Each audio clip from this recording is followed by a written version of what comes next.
TK and I, we were having lunch actually. So all of this has been virtual up until for years, up until this a year. few months ago, we met in person. And I was struggling with a particular decision. And you said, imagine you sold your company tomorrow to private equity and you weren't in your role as CEO, but they left you with 10% of the company, so you still have big ownership. What would you tell the CEO to do? And I was like, damn it. I know the answer to this question. And it's the kind of thing I ask my students all the time, but sometimes we all need someone to do that for us. Yeah. That's what you do. Meet Jen. She's the founder and CEO of Rising Team. When we first started working together, she was selling bottom up to individual managers. Fast forward to today, she has completely transformed her go-to-market strategy. She is now selling top down. She has raised a Series A. She has won unstoppable trophies. And she has customers that include Adobe, Facebook, Yahoo, Our Market, and even Hershey's. Inside of the Unstoppable Go-to-Market program, Jen completely transformed her go-to-market strategy and unlocked growth. So on this episode, we got on a call and she walks us through all of her biggest lessons learned when it comes to enterprise selling, when it comes to transforming a go-to-market strategy, and when it comes to actually driving and unlocking growth. It's an incredible episode, especially if you're a founder that's doing enterprise sales. Intro.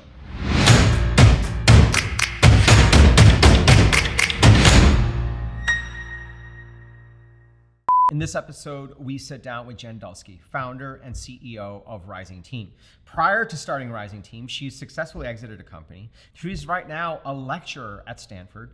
And in addition to that, she's a former executive from companies like Facebook and Google. So she's got an incredible depth of experience. But in this episode, she's going to be sharing her biggest lessons learned when it comes to growing SaaS companies and transforming a go-to-market strategy. There's 3 key lessons learned and principles that we're going to be talking through in this episode. Number 1, we're going to be talking about going bottoms up versus top down. As I mentioned in the beginning of this episode, she started with a bottoms up strategy, selling to individual managers, but she quickly figured out how top down was way better. And we're going to explain why and how she did it. Number 2, she's going to be talking about pricing and packaging. Pricing and packaging is one of the black arts that exists when it comes to enterprise sales. And really, whether you're selling to mid-market or SMB, pricing and packaging is super hard. And one of the things she's had to do was transform her pricing and packaging over the years as she scaled her company. So she's going to be talking about what the best one is when it comes from moving from seat-based pricing to something way more compelling. And number 3, she's going to be talking about the 30-minute 1 to 10 rule. I absolutely love this one. She is one of the best founder-led sellers I've ever met. She doesn't come from a selling background, but she's incredible at it. And I asked her why she's so great at it, and she gave me this 30-minute 1 to 10 rule, and she's gonna be digging into that. It's an incredible episode, so if you're excited to dig in, go ahead and smash that like button for the YouTube algorithm, and let's get right into it. What's up, everybody? This is another episode of SaaS and Scotch. I'm so excited to have on today Jen Dulski from Rising Team. Jen, welcome to the show. Thank you. I didn't know it was called SaaS and Scotch. Where's my Scotch? You know, so far, no one's brought Scotch. I stopped drinking alcohol as much. I feel and I don't even know if SaaS is a thing anymore. So who knows? We might need to rename the entire show, just the Unstoppable Show. So I want to tee it up for you, but I want to give a little bit of context. I looked back on our first set of emails. You were selling bottoms up to individual managers and like a couple thousand in MRR. And fast forward to today, you've raised multiple rounds. You've got incredible customers. So it's been a journey, which is why I wanted to have you on the show and talk through everything that you've learned. So maybe tee it up for us and tell us about what Rising Team does and what your mission is. Let's start from there. Sure. So as you mentioned, I'm Jennifer Dulski, founder and CEO of Rising Team. Actually spent most of my career before this working in tech and a lot of big tech. Although this is my second 0 to 1 startup, I spent most of my career leading pretty big divisions at companies like Google and Facebook and Yahoo. And so I built Rising Team, as many founders do, because it was the product I wish I had had that didn't exist. And we are an AI and SaaS platform that helps companies build high-performing leaders and teams. So we provide AI coach and leadership personal trainer, and then software-guided team workshops that leaders can lead with their teams without a facilitator. And we work Now, mainly with large companies. So companies like Google and Hershey and Airbnb are our customers, and we help them boost leadership effectiveness, engagement, retention of their top talent. There's two things that stand out to me as we've worked together. One is you entered into this space, but you had domain knowledge. Like you were intimately familiar. You knew some of these people in these brands. Can you tell us a little bit around that? Just going back to when you first started on the idea, on like what got you interested in it. And I want to say this, and especially at a time when HR tech people were done with. They were like, Yeah. HR tech is just not like VCs had moved on from it. So Yeah. tell us a little bit around that starting story, and then we'll kind of move from there. Yeah, well, it's interesting. The starting story, in like a deep irony, I started this company and I wrote the initial outline for a Rising Team in February of 2020. So, not knowing what was going to happen to the world literally 1 month later, I wrote an outline about, as I said, a company that would help build high performing leaders and teams at scale. And the reason I did that is because, as you said, I had domain knowledge. I was an executive inside these companies and I had lots of support. Like I had my own executive coach. I was sent to all these trainings. And at the same time, I didn't have any way to scale that out to my teams. It was just prohibitively expensive. And I had tried to do a bunch of things that I had created inside these companies to create tools and help my managers use them. But it was so hard without it being productized. And so the original vision was, how do we productize something like that? And, as we talk more, you'll learn about the number of times we've had to evolve the product to meet the market. But when we did the first version of Rising Team, it was actually tools that managers would use one-on-one with each person on their team. And then we decided the feedback was that some people loved it and other people said, oh my God, this is way too much time. And so we said, okay, the way to make it faster is to have them do the exercises with the whole team at once. And we put them into these team workshops in 2021. And as it turns out, the timing for that was quite good because most teams were remote and distributed. So even though HR tech was out, things that brought teams together during a global pandemic turned out to be pretty valuable to people, Yeah. at least And at then that time. Yeah. and then it got interesting because it became very clear that there was a tremendous use case, but not just with the individual manager for like the org. Yeah. I remember a lot of our early conversations being around the enterprise selling motion and Yeah. going.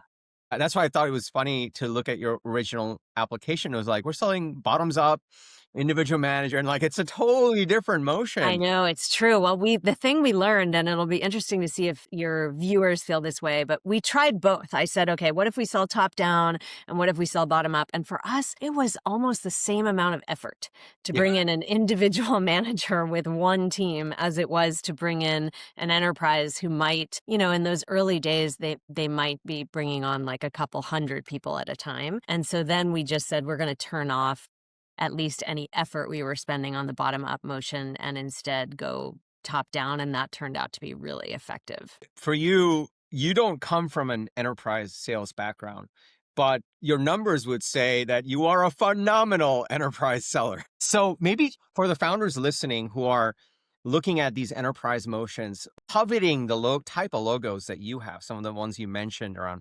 Airbnb and Hershey's, tell us a little bit around what that was like. What'd you learn Yeah. embracing enterprise sales? It is true. I am not an enterprise seller by training. And actually, we just made offers to our first 2 official enterprise sellers who will start in January. And I can't wait because I think I actually still have a lot to learn. And I have learned so much from you also along the way. The things that come to mind for me as being the most important. The first is that it can't really feel like sales, right? Like for me, it's about relationships. And some of those early ones did come from relationships I had with people, but a lot of them didn't because I was actually a little bit hesitant to just do too much selling into my own network. I obviously did some, but I didn't want to feel too pushy with people I knew closely. So I reached out to people. We've started some motions that ended up working. And for me, it's mainly just about being a good listener. Like, what is their pain? What are they really feeling? And where are their constraints? And then if it turns out that we can unlock something that solves their pain, then it doesn't feel like a hard sell.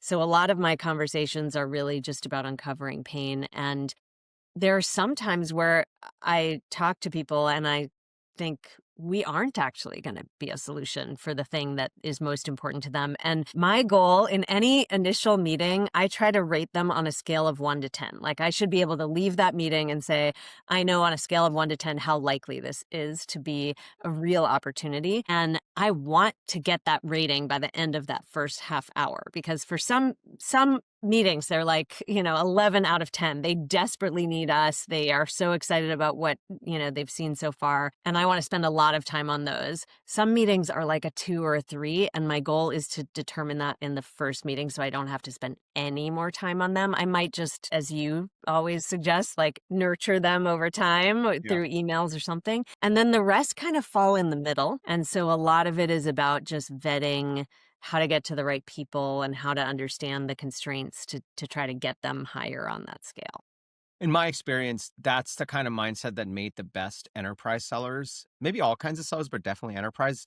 That thing you said where on a scale of 1 to 10, how much are they going to really get value from us? Such a different frame than I'm going to sell you enterprise software versus like, do you need this? I need to figure out if you need this. Yeah. Because if they don't need it, then it's not going to work anyway, Yeah, right? And honestly, I do feel everybody needs it. I tell my team of we course. should be serving every team on earth, Yeah. because who doesn't want high performing leaders and teams? That said, sometimes if you think of like the Maslow's hierarchy, there are some people where other needs are just more urgent at the exact moment. You started getting into these enterprise selling motions and you started getting incredible customers. And I remember some of our conversations were about pricing and packaging, uh, which is like, by the way, is like an art form. Like, I think Yeah. you appreciate it now, or like, it's, tell We us a little just bit on, changed pricing again. oh, So, yes. And you've done yeah. this probably so many times. Tell us a little bit on that, because I think that's in itself an art form in enterprise motions as you're selling to these Yeah. companies. Well, you taught me a lot on this. And, for those of you watching, I was in the Unstoppable program very early. And one of the things I did was send TK my whole pricing proposal, and he helped me clean it up and make sense of it. Some of the things were obvious, like we were selling by subscription. We gave discounts for annual multi-year contracts. We had tiers for volume. All those things are pretty straightforward and have stayed. The parts that were hard were whether, like originally we sold by team because we were going to be a team product. And then we realized that companies just do not buy anything by team. It's so unusual as a price point. And so then we moved to selling per person, because everybody does get the benefit of Rising Team as an individual. And so we sold traditional PEPM per user per month, and most of our customers pay annually. And, the great news there was we could take the PEPM so low as a software. We could say, our base is like $18 per user per month, and it goes down from there. But the problem is also, it isn't usually how companies think about buying in our space. And so recently we've actually changed now to per manager pricing. Yeah. Because even though the whole team is included, companies we've found really think about spending money on a per manager or per leader basis. And when you compare it to, oh my God, it might cost me,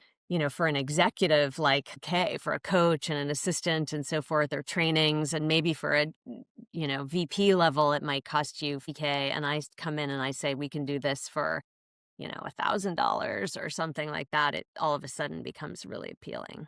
Yeah. Yeah. Some founders that are listening might think that I should try per team and then per seat and then per manager this week, next week, and the following week. So I want to carry you were very methodical about That's this right. over And a I period of also, time. yes, this has been several years. Yeah. And Yeah. At I, different I inflection points, you learn more and tweaked it. That's right. And I think some of it, you can get a sense of it in those early conversations. So, there's also the winner's curse on pricing. Sometimes when you price things and people agree too quickly, you realize you're leaving money on the table. So, and the other thing is, now we're probably even more an AI company than we are a SaaS company. And so we have usage-based AI pricing on top of the subscription. So there's a lot of complexity in pricing. I'd say the main thing I've learned is that it's important to feel out your customers, understand how they typically buy things, and then try to price things more similarly to what they're used to. And ideally be able to show the ROI they're getting from the pricing. So we also developed, even in those early days, an ROI calculator that showed them, what the value of their investment was going to be. And that was helpful too.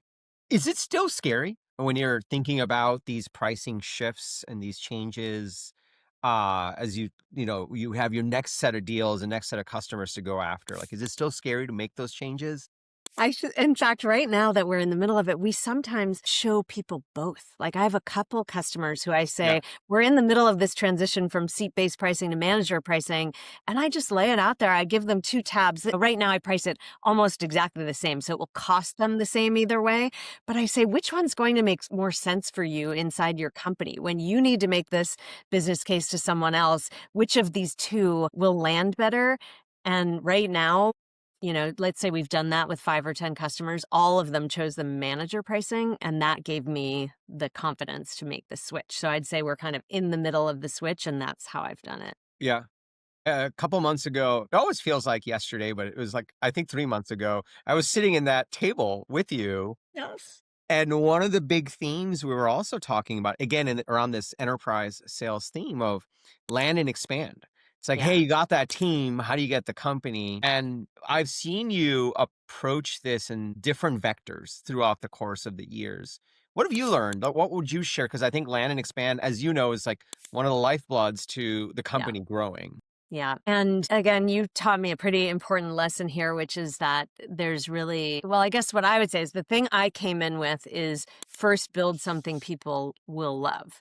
And so one of the benefits of our product is that it gets extremely high rating, satisfaction, et cetera. And so we've had very, very strong retention. So the first thing is like, you can't lose the customers that you bring in. You have to find a way to keep them. And you do that because they find value from your product. Then the question is, once you have them, and we've gone into these big companies, usually with like a single org, the CIO and their org, or an engineering function, or a business unit. And in order to expand, you taught me, which I believe you can do 2 things. One is sell more stuff to the same people, and the other is sell the same stuff or more stuff to more people. And we, over the years, have certainly tried both. And I'd say where we have the most success is where we can show the biggest impact. So where we can prove success on things like your talent is staying longer, that has led to the most success. The other thing is when you get people who love the product, like as an example, we went into Google through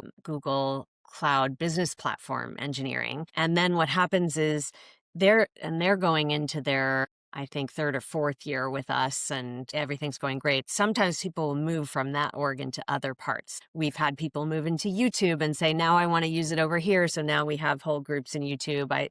We have another org that just called us last week and said, I used to use it in cloud, now I'm over here. So that can help with the Yeah, expansion. the propagation for sure.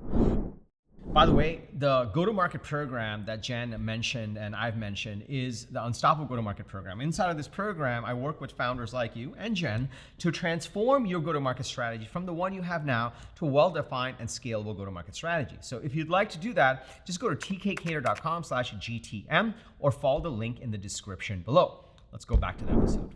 Yeah, in the earlier, it's like, hey, if one person has it and another person doesn't have it, that's a disadvantage for that person and their career and their team and that manager. Like, how do we Yeah. just highlight that? That was like the gotta have it feeling. You So were so good at that. Like, you don't want to leave anybody out. Like, why would you want to, right? Yeah. I remember that. Yeah. In the vein of go to market, we always tether to ICP manifesto, which is your messaging Broadway show. Maybe for the viewers, just they're tuned in on ICP manifesto Broadway show. Like, and I'm sure you've thought about it over the years as well. What advice do you have for founders that are thinking about building out their go to market, transforming their go to market, and scaling their go to market? Yeah, so I followed your plan. We used all your stuff. We found our ICP. For instance, like for us in the early years, our ICP was companies of 5,000 or more with hybrid or distributed teams and relatively low Glassdoor scores. Yeah. Like that was a sort of, we can hone in on people who might really need it. Now the ICP's expanded a bit, but The thing that I always wanted to do was get that messaging right so that we could find the right people and prove that once they took the product, it would provide value and they liked it. So that for me was really the first step, was making sure that if we were going to sell them something, it was going to work, it was going to stick, they were going to retain. That kind of came first. Then came finding channels that would work to find leads. And we had, I'd say, a few missteps on this. Where we tried, we tried a bunch of lead magnets and other things that I think are all good suggestions. I think if we look back, even at the end of like 2024, when we evaluated how we were doing, we had a lot of leads coming in through different channels, and they weren't ICP. They were smaller companies, or they just didn't fit what was the best fit for our product. And so we actually focused 2025 on how do we find channels that bring us specifically ICP leads. And that has been super effective for us. For us, it's ended up being pretty high touch things, like getting in front of the right people by inviting them to dinners or showing up at events where they are. Still very ROI positive, though, for us, because the spend is not that large. And if we even convert one or two people from each of these things, it ends up being really ROI positive. Now we have to figure out how to get from that, which has been great for a pipeline creation, to even more scale. Like how do you do even more of that you and I have talked about? And then the last thing I'll say is, I thought a lot. I probably made a bunch of mistakes about like how do you hire salespeople and when do you bring in a go-to-market team, as most founders do. I've been on the founder-led sales train for a long time, and that's been working, but that is not going to work for the long term. And so I didn't bring in enterprise sellers until I felt like we had some lead channels that were working.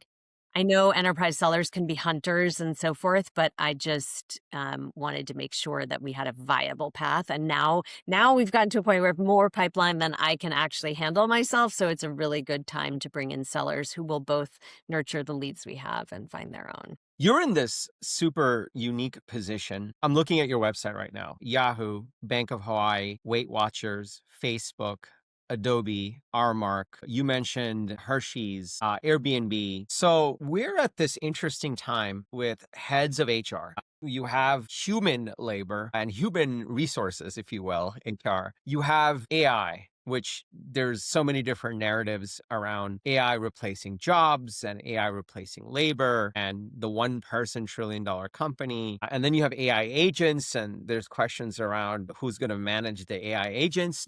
Is it humans managing agents, agents managing humans, or both? So you're in this unique position, and you're doing these incredible dinners with all these heads of HRs. By the way, if you're head of HR and you're not at one of these dinners, you need to be there. Yeah, and it's not just heads of HR. The whole point is we invite people who wouldn't normally meet. So people from all different functions, CTOs and CMOs and That's awesome. HROs. Yeah. And the theme is around high performance. So like you're in this really unique intersection of like these people that are like, what are we going to do? So I'm asking you as now an AI founder and a SaaS founder in this space of human resources and human resources technology and just high performance teams, AI or humans, what is going on? Like, what does the future look like? What are you guys talking about? Like, give us a Yeah. little bit of a behind the scenes on that. Well, it's really interesting time right now in this space, as you bring up. And it actually has also changed the way we think about our offering and our products. Um, as we talked about, and maybe this is also advice for founders out there, because even when you find one thing that has product market fit, the market can change around you and then you can lose it. So, the product that we launched in 2021, which was how do you help teams feel more connected and work better together, even when they're not coming into an office and they're distributed. It was urgent for a few years, and then everybody went back to the office, at least a little bit. And there are still some companies out there for whom it's urgent, and other companies are saying maybe less so. And in fact, we're in a real employer leverage market now, especially at big companies where it used to be, oh my God, we need to give you all kinds of extra benefits and wellness things and so forth because you might quit. And now it's, well, I'm okay if you quit because I'm going to have 1,000 applicants for every job I open. And so we had to really think about our product and what we offered. And we actually, yeah, we have an exercise in Rising Team called Natural Talents. It's a little assessment you take to help everybody find out what things within the workplace come easily to you and bring you the most joy. So I have like a little spider chart for everyone on my team, and it shows where they spike and what brings them energy. And for me, one of my spiky talents is called adapt, which means I actually love change, which is probably why I'm a founder, Oh, you you're a know? founder. That's Just right. gotta be like able to change. Not only does it not bother me, but I actually thrive in times of change. We took our whole team, I took my entire roadmap at the end of October and I said, nope, we're not working on anything that we were working on before. The market has shifted. We need to be building something that helps companies in the moment that we're in now, which, as you point out, is AI. We all need to be using AI to make ourselves more efficient, more effective, amplify what humans can do, and maintain some amount of human connection. We started building a suite of tools we now called Super Manager AI. I put my team into what I call super mode, where we made 6 tracks, all building against this new product vision. It still encompasses our previous product. It's not like we threw away the previous one, just added to it. And I gave it a theme to make it more fun for my team. We have it themed after The Incredibles, and every track has an Incredibles character. And for me, I love that moment. Some of my team does not thrive in change as quite as much as I do, so I think it can be upsetting for some, but everybody jumped in and got used to it. And so now, now we have something that really meets the moment in terms of what companies need. And to answer your original question, yeah, I think we are in a world, I describe it this way. There are 4 things companies are struggling with right now. One is intense need for efficiency. Everybody has to do more with less, costs or budgets are tight, et cetera.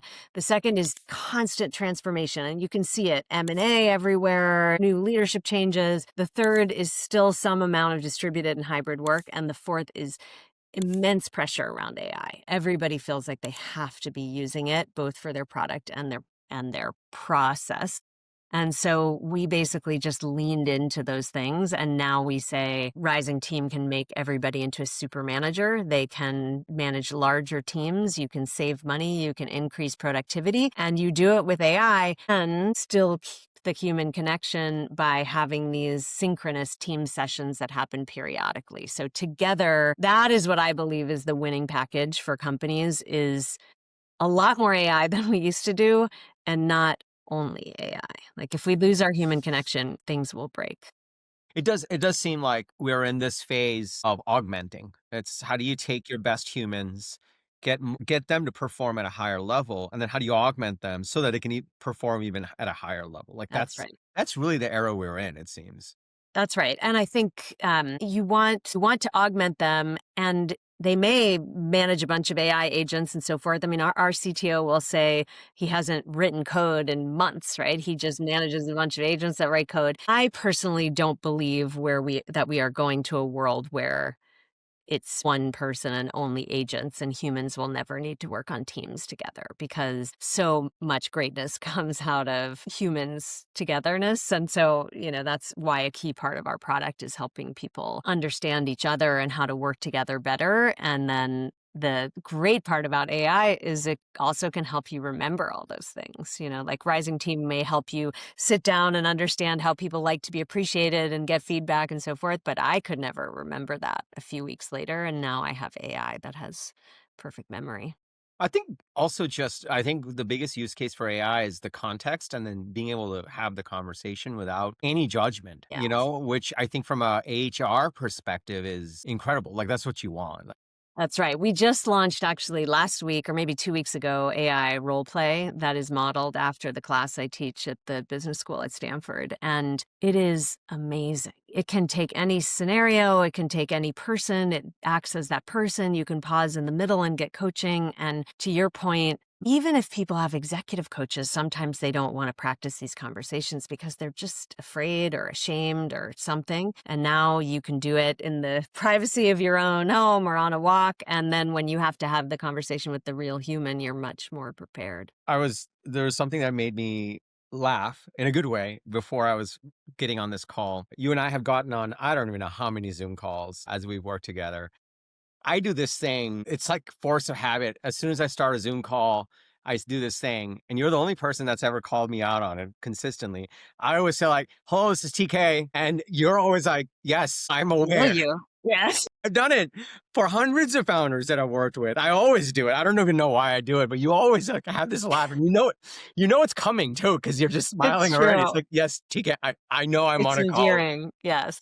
It's endearing. And I probably shouldn't call you on it. I should probably just let you do it. I think it's awesome. I think it's awesome. And now I've gotten a little conscious. I'm like, why do I say that? Like, they know. It's like, I thought I was being, and then for a while, I was like, maybe this is coming from a place of humility. Like, of Yeah. course, you know, it's like, no, I don't know.